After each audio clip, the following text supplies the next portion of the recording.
الحمد لله الذي شرفنا بخاتم النبيين إذ كنا خير أمة أخرجت للناس للعالمين. أشهد أن لا إله إلا الله وحده لا شريك له الملك الحق المبين. وأشهد أن سيدنا ونبينا وحبيبنا وشفيعنا محمدا عبده ورسوله الصادق الوعد الأمين. اللهم صل وسلم وبارك وكرم وشرف وعظم وفضل وجلل على سيدنا محمد وعلى آله وصحبه أجمعين. أما بعد فيا عباد الله اتقوا الله، أوصيكم ونفسي بتقوى الله وطاعته لعلكم تفلحون. Hadirin jamaah Jumat yang mulia, sebagai khatib kali ini izinkan saya mengajak kepada hadirin pada umumnya dan kepada diri saya sendiri pada khususnya. Mari kita meningkatkan iman kepada Allah. Mari berusaha semaksimal mungkin meningkatkan mutu takwa kita kepada Allah Subhanahu wa taala. Kita harus sadar hanya takwalah yang dapat membahagiakan hidup kita. Hanya takwalah yang dapat menyelamatkan hidup kita. Hanya takwalah sebaik-baik bekal bagi kita. Allah menyatakan wa tazawwadu fa inna khairaz zadit taqwa, dan berbekallah kamu, dan sebaik-baik bekal adalah takwa kepada Allah Subhanahu wa taala.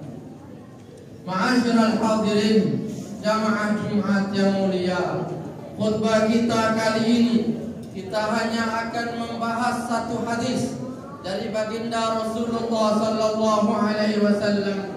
Beliau bersabda, la tazalu qadama 'abdin yaumal qiyamah hatta yus'ala an arba'. Tidak akan melangkah selangkah pun kaki anak keturunan Nabi Adam, tidak melangkah selangkah pun semua manusia di akhir zaman nanti. Bahkan Allah nyatakan di padang mahsyar nanti tidak bisa melangkah satu langkah pun, kecuali di saat itu, di padang mahsyar itu manusia akan dimintai 4 pertanyaan. Akan ditanyakan 4 pertanyaan, dimintai pertanggungjawaban tentang 4 hal. Yang pertama, an umrihi fima afna. Kita akan ditanya tentang umur kita, bagaimana kita menghabiskan, bagaimana kita menggunakan, bagaimana kita menggunakan umur kita. Sudah berapa umur kita ini? Apakah selama usia kita ini kita gunakan untuk banyak mendekatkan diri kepada Allah, ataukah kita banyak melakukan perbuatan yang dilarang oleh Allah Subhanahu wa taala? Maka benarlah kata Nabi Muhammad sallallahu alaihi wasallam, orang yang baik itu man tala umruhu wa hasuna amaluh, ketika dia umur panjang tetapi saat itu juga dia berbuat baik. Bukan orang yang umurnya panjang tetapi malah berbuat keburukan. Tetapi kata ulama, yang dimaksud dengan hadis ini adalah bagaimana Allah memberikan kepada kita agar kita diberi umur yang barokah. Umur yang barokah itu adalah umur yang diisi dengan kebaikan. Kalau ada 2 manusia, si A dan si B misalnya, si A umurnya 40 meninggal, si B umurnya juga 40 meninggal, sama-sama 40 tahun, tetapi si A banyak melakukan kebaikan-kebaikan, si B banyak melakukan keburukan-keburukan, maka umur yang barokah adalah umur si A yang diberikan oleh Allah Subhanahu wa taala. Umur yang barokah inilah yang kita harapkan agar dalam hidup kita penuh dengan kebaikan-kebaikan, penuh dengan kebajikan-kebajikan. Karena umur yang barokah ini yang nantinya akan membuat kita di akhirat mendapatkan keberkahan dari Allah Subhanahu wa taala. Yang kedua, yang ditanya oleh Allah tentang bagaimana jasad kita, an jismi fima afna. tentang jasad kita, mata kita, tangan kita, kaki kita, mulut kita, semua anggota badan kita akan ditanya oleh Allah. Bagaimana kita menggunakan tangan kita? Apakah banyak melakukan kebaikan ataukah banyak melakukan kezaliman? Bagaimana kita menggunakan kaki kita? Apakah banyak melangkah di tempat ibadat ataukah banyak melangkah di tempat maksiat? Maka anggota badan ini akan dimintai pertanggungjawaban, akan ditanya oleh Allah Subhanahu wa taala. Mata kita akan ditanya oleh Allah, apakah banyak kita gunakan melihat mushaf ataukah kita gunakan kepada hal yang dilarang oleh Allah Subhanahu wa taala. Kata Ibnu Mas'ud, kita semua adalah tamu. Nahnu duyufun, kita semua adalah tamu, dan tamu pasti pergi. Maksudnya adalah kita semua akan pergi menghadap Allah Subhanahu wa taala. Maka kita harus ingat ketika Allah menyatakan bahwa semua anggota badan kita dimintai pertanggungjawaban, saat itu kita melihat bagaimana Al-Quran menyatakan Al-yawma nakhtimu ala afwahihim wa tukallimuna aydihim wa tashhadu arjuluhum bima kanu yaksibun. Nanti kata Allah, pada hari di mana hari padang mahsyar itu, pada hari ini, hari padang mahsyar itu, kata Allah, al-yawma nakhtimu ala afwahihim, kami akan tutup mulut mereka, wa tukallimuna aydihim, yang berbicara adalah tangan mereka, wa tashhadu arjuluhum bima kanu yaksibun, yang bersaksi adalah kaki kita akan apa yang kita lakukan di muka bumi, disaksikan oleh Allah Subhanahu wa taala. Anggota badan kita bersaksi di hadapan Allah.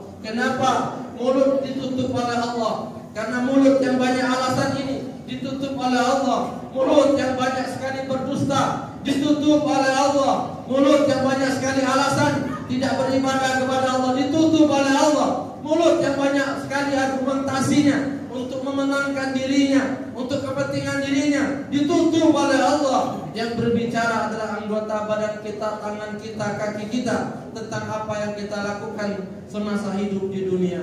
Yang ketiga, yang ditanya oleh Allah di padang mahsyar nanti adalah tentang harta kita. Adapun tentang harta ini ada dua pertanyaan pokok.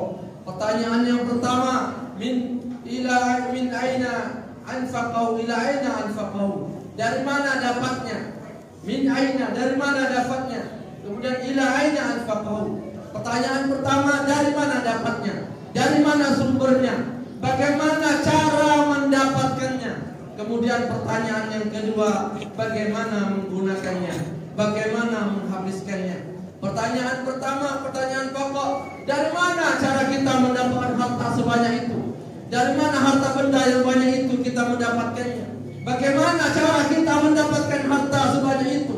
Akan ditanya oleh Allah. Lalu pertanyaan yang kedua, bagaimana kita menggunakan harta itu? Dengan jalan apa? Dengan cara apa kita menggunakannya?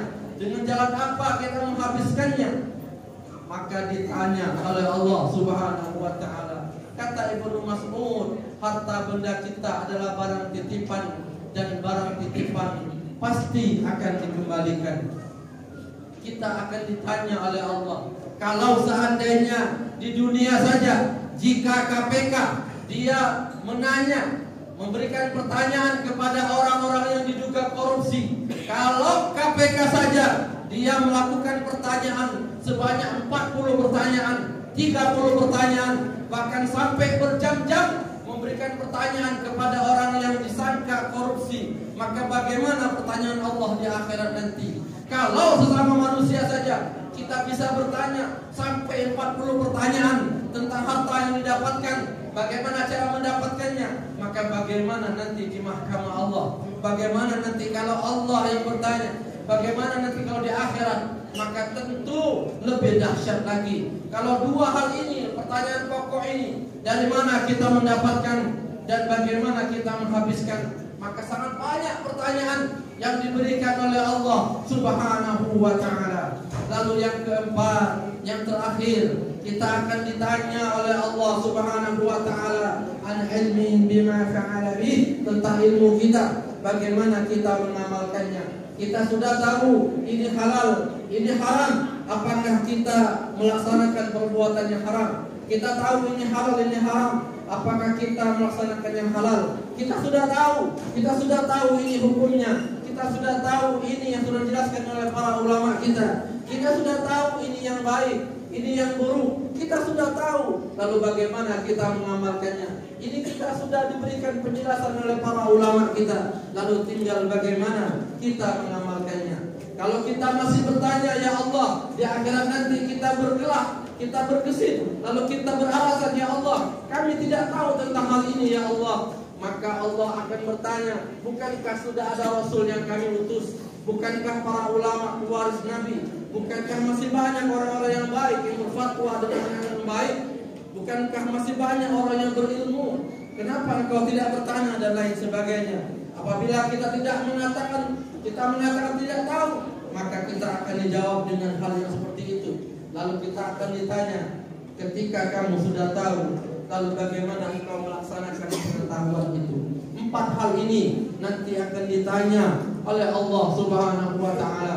Maka mudah-mudahan kita di akhirat diselamatkan oleh Allah Subhanahu wa Ta'ala. Mudah-mudahan Allah Subhanahu wa Ta'ala memberikan kepada kita naungan yang tidak ada naungan di sisi Allah kecuali naungan Allah Subhanahu wa Ta'ala bagi orang yang beriman. Tidak ada naungan di sisi Allah kecuali bagi orang yang beriman dan bertakwa kepada Allah. Mudah-mudahan Allah senantiasa memberikan rahmat hidayah kepada kita, dan kita juga berdoa kepada saudara kita di Palestina. Semoga Allah memberikan kesabaran kepada mereka, Allah menguatkan mereka, Allah memberikan kepada mereka kekuatan agar mereka dapat melaksanakan apa yang menjadi tujuan niat mereka, menjaga Masjidil Aqsa. Amin ya rabbal alamin. Demikianlah khutbah ini, semoga bermanfaat. A'udzu billahi minasyaitonir rajim. Wa'adallahu alladhina amanu wa 'amilus solihati lahum maghfiratun wa ajrun 'azim. Barakallahu li wa lakum fil Qur'anil 'azim. Wa nafa'ani wa iyyakum bima fihi min al-ayati wa dhikril hakim. Wa taqabbal minni wa minkum tilawatahu innahu samii'un 'alim. Aqulu bihadza astaghfirullah li wa lakum wa li sa'iril muslimina wal muslimat wal mu'minina wal mu'minat fastaghfiruhu innahu huwal ghafurur rahim. Allahumma salli ala sayyidina Muhammad wa ala ali sayyidina Muhammad. Alhamdulillahilladzi amarna bil ijtihad wal i'tisam bi hablillahi al-matin. Asyhadu an la ilaha illallah wahdahu la syarika lah, iyyahu na'budu wa iyyahu nasta'in. Wa asyhadu anna sayyidana wa nabiyyana wa habibana wa syafi'ana Muhammadan عبده ورسوله المبعوث رحمة للعالمين. اللهم صل وسلم وبارك على سيدنا محمد وعلى آله وصحبه أجمعين. أما بعد فيا عباد الله اتقوا الله، أوصيكم ونفسي بتقوى الله وطاعته لعلكم تفلحون. واعلموا أن الله سبحانه وتعالى صلى على النبي قديما. عباد الله، إن الله تعالى صلى على النبي قديما. إن الله وملائكته يصلون على النبي. يا أيها الذين آمنوا صلوا عليه وسلموا تسليما.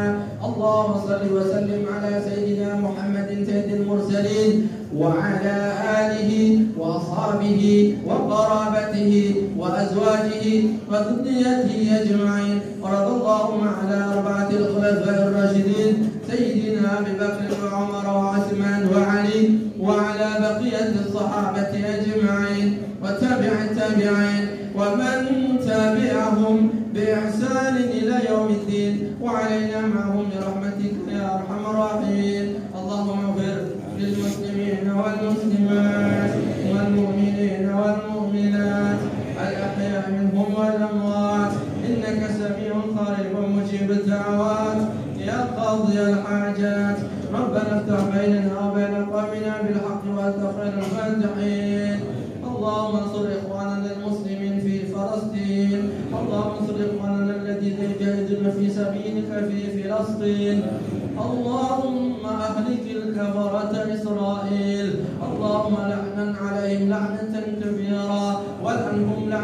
تدميرا ودمرهم تدميرا يا ربنا رب العالمين. اللهم إنك تعلم مكاننا وتسمع كلامنا وتنظر قلوبنا وأعمالنا وكل شيء أعطيتنا. ربنا آتنا في الدنيا حسنة وفي الآخرة حسنة وقنا عذاب النار. عباد الله إن الله يأمر بالعدل والإحسان وإيتاء ذي القربى وينهى عن الفحشاء والمنكر والبغي يعظكم لعلكم تذكرون فاذكروا الله العظيم يذكركم وادعوه يستجب لكم ولذكر الله أكبر والله يعلم ما تصنعون.